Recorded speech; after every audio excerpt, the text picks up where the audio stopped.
Hello बच्चों, तो आज हम आप लोगों को पढ़ाने वाले हैं क्लास 12th फिजिक्स का एक मोस्ट इंपॉर्टेंट डेरिवेशन कूलाम का नियम। तो एक मोस्ट इंपॉर्टेंट डेरिवेशन हो जाता है क्योंकि ये 5 नंबर में पूछा जाता है और 2 या 1 नंबर में भी पूछ दी जाती है इसकी डिफिनीशन। और जब ये 5 नंबर में पूछा जाता है तो इसका पूरा डेरिवेशन करना होता है आपको। जब 5 नंबर में पूछा जाता है तो इसमें आपको डेरिवेशन में इसकी डिफिनीशन भी लिखनी होती है और पूरा डेरिवेशन भी करना होता है। चित्र के माध्यम से सबसे पहले सीखेंगे कि इसमें कहता क्या है, कूलाम कहते क्या हैं, और फिर इसका डेरिवेशन देखेंगे और डिफिनीशन देखेंगे। तो इसका फिगर जो है वो इस तरीके से बनेगा। फिगर में क्या कह रहा है कि कोई दो बिंदु आवेश हैं, यानी कि कोई दो बिंदु आवेश हैं Q1 और Q2। अब ये दो बिंदु आवेश निर्वात में रखे हुए हैं जिनके मध्य कोई बल लग रहा है। और वो बल कुछ भी हो सकता है, यानी कि आकर्षण बल भी हो सकता है, प्रतिकर्षण बल भी हो सकता है और स्थिर वैद्युत बल भी हो सकता है। कोई भी बल लग रहा है तो वो जो बल होगा उसके जो बल होगा उनके आवेशों के परिमाणों के गुणनफल के अनुक्रमानुपाती होगा, यानी कि F proportional to Q1 Q2 होगा। अनुक्रमानुपाती F proportional to Q1 Q2 होगा। और तथा जो F होगा वो इनके बीच की दूरी के वर्ग के अनुक्रमानुपाती होता है। ये भी कूलाम का नियम बोलता है। क्या बोलता है कि जो बल होगा वो उस यानी कि दो बिंदु आवेश रखे हुए हैं उनके बीच की दूरी के वर्ग के व्युत्क्रमानुपाती होता है। व्युत्क्रमानुपाती का मतलब होता है कि F प्रोपोर्शनल टू 1/, जो कि वो दूरी दी होती है 1/, और दूरी R² दी हुई है तो वर्ग के व्युत्क्रमानुपाती होता है तो R² हो जाएगा। तो अब सबसे पहले इसकी हम डेफिनेशन देख लेते हैं कि कूलाम ने डेफिनेशन क्या दी थी, उसके बाद इस डेरिवेशन को समझेंगे। तो जो डेफिनेशन दी थी वो हमने ऊपर लिख दी। तो डेफिनेशन में क्या बोल रहा है, तो डेफिनेशन में बोल रहा है सन 1985 ईस्वी में कूलाम के अनुसार, यानी कि कूलाम वैज्ञानिक के अनुसार क्या डेफिनेशन दी गई थी, किन्हीं दो स्थिर बिंदु आवेशों के मध्य लगने वाला स्थिर वैद्युत बल उनके आवेशों के परिमाणों के गुणनफल के अनुक्रमानुपाती तथा बीच की दूरी के वर्ग के व्युत्क्रमानुपाती होता है। सेम इस फिगर के से मिलता जुलता लिखा गया है। फिगर को से लेकर डिफिनेशन बनाएगी, यानी कि कोई दो बिंदु आवेशों दो स्थिर बिंदु आवेशों, जैसा कि यहाँ पे बोला गया है कोई दो स्थिर बिंदु आवेश हैं तो Q1 Q2 दो स्थिर बिंदु आवेश हैं, इनके मध्य लगने वाला स्थिर वैद्युत बल, जैसा कि यहाँ पे बोला गया इनके मध्य लगने वाला स्थिर वैद्युत बल, तो इनके मध्य लगने वाला स्थिर वैद्युत बल F है, जैसा कि यहाँ पे लिखा है।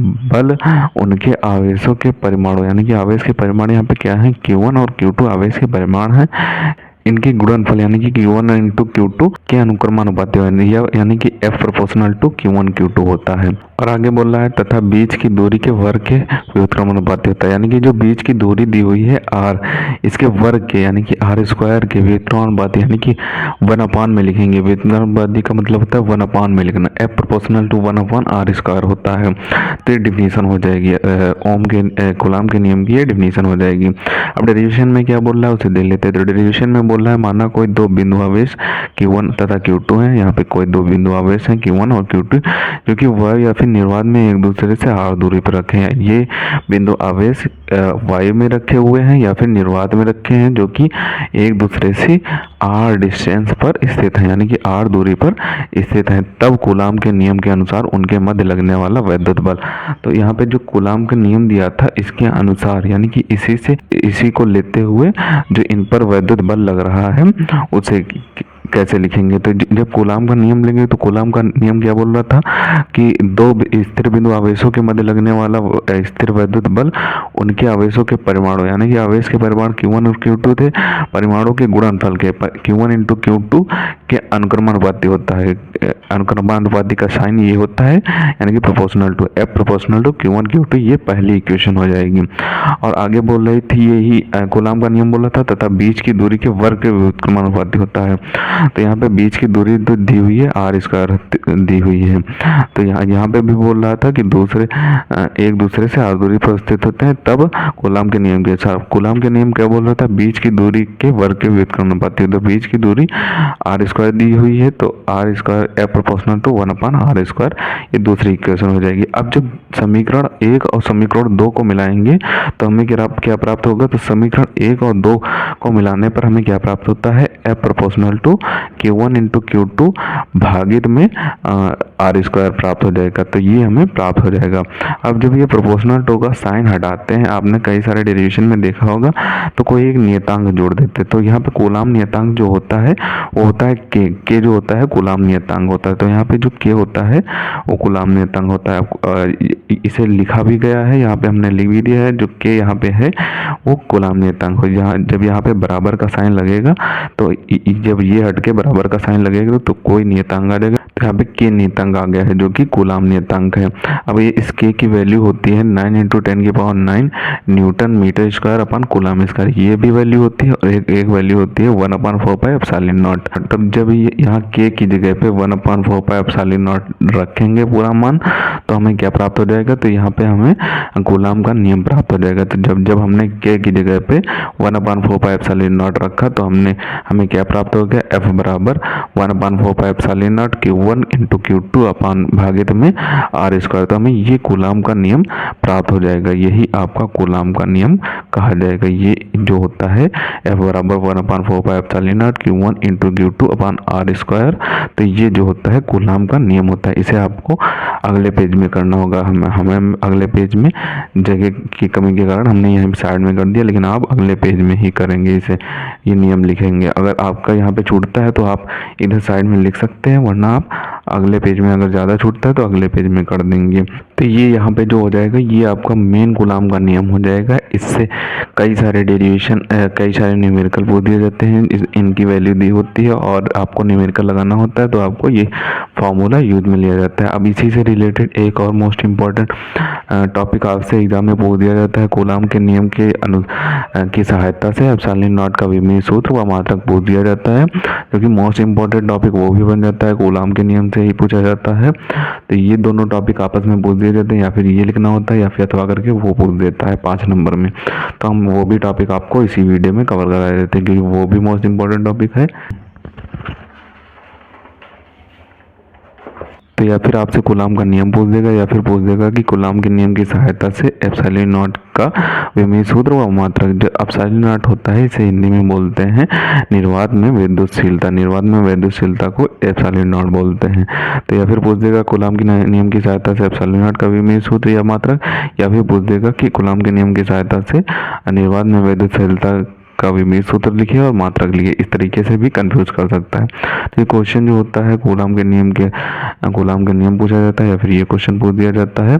तो इसमें अभी आपको थोड़ा बहुत लिखना होता है और मात्रक लिखना होता है, विमीय सूत्र लिखना होता है, तो आपको 5 नंबर मिल जाते हैं। तो यहाँ पे सबसे पहले कूलाम का नियम लिखेंगे, क्योंकि कूलाम के नियम की सहायता से ही हम एप्सिलॉन नॉट का विमीय सूत्र और मात्रक निकालेंगे। तो सबसे पहले हमने कूलाम का नियम लिख लिया है। कूलाम का नियम क्या दिया होता है, F बराबर 1/4πε0 दिया है, तो कूलाम का नियम हमने लिख लिया। Epsilon not Q1 into Q2 भागित में आर स्क्वायर हो जाएगा। तो एप्सिलॉन नॉट को इस साइड में करेंगे तो यही F जो होगा उठ के नीचे आ जाएगा। तो जब हमने एप्सिलॉन नॉट का मान निकाला तो एप्सिलॉन नॉट का मान क्या निकल के आएगा, 1/4πF Q1 इंटू Q2 भागित में आर स्क्वायर। तो एप्सिलॉन नॉट को जब विमा निकालते हैं तो जो नियतांक होता है उसमें पाई को हटा दिया जाता है, यानी कि जो पाई, ये 4 पाई होता है उसे हटा दिया जाता है। जो 4 पाई होता है इसे हटा दिया जाता है। तो हमने जब विमा निकालनी है तो हमें इसे हटा देना होगा। तो यहाँ पे हमें क्या प्राप्त हो जाएगा, एप्सिलॉन नॉट बराबर Q1 Q2, यानी कि ये प्राप्त हो जाएगा, और F आर स्क्वायर प्राप्त हो जाएगा। ये फोर्स बल प्राप्त हो जाएगा और आर स्क्वायर प्राप्त हो जाएगा। तो ये हमें प्राप्त हो जाएगा। तो अब इसका मात्रक सबसे पहले निकालते हैं, उसके बाद विमीय सूत्र निकालेंगे। तो इसका मात्रक क्या होगा, यहाँ पे इसका क्यू का मात्रक होता है कूलाम, यानी कि क्यू को कूलाम से डिनोट करते हैं। तो यहाँ पे कूलाम लिख लेंगे एक बार, और ये Q2 भी कूलाम होता है तो 2 बार यहाँ पे कूलाम लिख लेंगे। अब बटे में जो F होता है उसका जो मात्रक होता है, F का मात्रक होता है फोर्स, उसको न्यूटन उसका मात्रक होता है, तो न्यूटन लिख लेंगे। और यहाँ पे डॉट करके R जो होता है वो दूरी होता है, तो दूरी को मीटर स्क्वायर लिख लेंगे। दूरी का मात्रक मीटर स्क्वायर होता है। अब जब इनको मिलाकर लिखेंगे तो हमें क्या प्राप्त हो जाएगा, तो हम बराबर करके मिला के इनको लिख देते हैं। तो इन दोनों की गुणा हो जाएगी तो हमें प्राप्त हो जाएगा कूलाम स्क्वायर, यानी कि कूलाम स्क्वायर अपान में न्यूटन मीटर स्क्वायर। तो ये हमें मात्रक प्राप्त हो जाएगा। तो इसे हम इस तरीके से भी लिख सकते हैं c² / Nm²। तो इस तरीके से भी कहीं पे लिखा होता है और हिंदी में इस तरीके से भी लिखा होता है। तो ये जो हो जाता है कूलाम के नियम की सहायता से एप्सिलॉन नॉट का जो होता है विमीय सूत्र ये मात्रक हो जाता है। मतलब कि कूलाम की सहायता से जो एप्सिलॉन नॉट का मात्रक होता है वो कूलाम स्क्वायर / Nm², ये मात्रक हो जाता है। अब विमीय सूत्र इसका निकालते हैं। जो विमीय सूत्र होता है उसे निकाल लेते हैं। सबसे पहले विमीय सूत्र की हेडिंग लगाएंगे। तो विमीय सूत्र की हमने हेडिंग लगा ली यहाँ पे। अब विमा हम कैसे निकालते हैं? तो विमा हम निकालने के लिए, चूँकि यहाँ पे हमें क्यू बराबर क्या दिया होता है, क्यू बराबर हमने पढ़ा था IT दिया होता है। क्यू बराबर फार्मूला होता है IT, यानी कि कूलाम का फार्मूला होता है IT, धारा और टाइम को डिनोट करता है। आई को यहाँ पे आई की विमा ए होती है और टी की टी विमा होती है। तो ये जो क्यू की विमा हो जाएगी वो 80 हो जाएगी। तो यहाँ पे जो कूलाम की विमा है वो 2 बार हम 80 लिख लेंगे और जो विमा होती है उसे बड़े ब्रैकेट में लिखते हैं। तो 2 बार हम 80 लिख लेंगे। तो ये हमारे कूलाम की विमा हो जाएगी। अब न्यूटन की विमा और मीटर² की विमा भी ले लें। तो न्यूटन की विमा होती है mLt - 2 और जो मीटर² की विमा होती है वो L² होती है। मीटर² है तो L² हो जाएगी। तो अब इसको मिलाएंगे तो एक में क्या बन के हमें प्राप्त हो जाएगा? तो हमें प्राप्त हो जाएगा A² प्राप्त हो जाएगा और T² प्राप्त हो जाएगा। तो ये बड़े ब्रैकेट में इसे कर देते हैं और भागित में हमें क्या प्राप्त हो जाएगा? L3, यानी कि इसकी गुणा इसमें जब हो जाएगी तो L3 हो जाएगी और T-2 प्राप्त हो जाएगा। तो ये हमें प्राप्त हो जाएगा। अब क्योंकि विमा को हम mLt के रूप में रखते हैं, एक लाइन में विमा को प्राप्त करते हैं, तो ये हमें पूरी विमा क्या प्राप्त हो जाएगी? तो पूरी विमा हमें प्राप्त हो जाएगी m-1 L-3, क्योंकि ये L ऊपर चला जाएगा, m जब ऊपर जाएगा तो माइनस का हो जाएगा, L3 जब ऊपर जाएगा तब ये भी माइनस का हो जाएगा और T जब ये माइनस का है ऊपर जाएगा प्लस का हो जाएगा और ये यहाँ पे 2 T पहले से मौजूद है। तो यहाँ पे T की पावर 4 हो जाएगी और A की पावर 2 हो जाएगी। तो इसी फॉर्म में जब हम विमा लिखते हैं तो इसी फॉर्म में लिखते हैं। तो ये हमारा विमीय सूत्र हो जाएगा कूलाम के नियम का, ये विमीय सूत्र हो जाएगा। तो ये जो कूलाम का नियम का विमीय सूत्र पूछे या फिर कूलाम के नियम का मात्रक पूछे तो आप इसी तरीके से लिख सकते हैं। तो अब हम आपको इन सभी के स्क्रीनशॉट दिए देते हैं। सबसे पहले कूलाम के नियम के स्क्रीनशॉट देंगे, बाद में इसके स्क्रीनशॉट दे देंगे। तो सबसे पहले हम आपको कूलाम के नियम के स्क्रीनशॉट दिए देते हैं। तो सबसे पहले आप यहाँ पे कूलाम का जो नियम दिया हुआ है इसका ऊपर से स्क्रीनशॉट कर लें। अब बचे हुए पार्ट का स्क्रीनशॉट करें। अब जो नीचे नियम बचा हुआ है और जो ये कॉन्सेप्ट दिए हुए हैं इनका भी आप स्क्रीनशॉट कर लें। इन सभी को आपको लिखना होगा, तभी आपको कूलाम के नियम के डेरिवेशन में पूरे नंबर मिलेंगे। तो यहाँ पे आपका कूलाम का नियम का डेरिवेशन समाप्त हो जाता है। वो जो है वो आपका दूसरा क्वेश्चन पूछा जाता है या फिर कूलाम का नियम पूछा जाता है 5 नंबर में, या फिर पूछा जाता है कूलाम के नियम की सहायता से एप्सिलॉन नॉट का विमीय सूत्र और मात्रक लिखिए, ये पूछा जाता है। एप्सिलॉन नॉट को निर्वात की वैद्युतशीलता भी बोलते हैं। तो एप्सिलॉन नॉट की जगह पे निर्वात की वैद्युतशीलता भी लिखा होता है, तो उसके भी आपको स्क्रीनशॉट दिए देते हैं। तो ये जो दूसरा क्वेश्चन है इसका भी आप स्क्रीनशॉट कर लें यहाँ पे। अब बचे हुए पार्ट का स्क्रीनशॉट करें। अब जो नीचे विमा दी हुई है उसका भी स्क्रीनशॉट कर लें।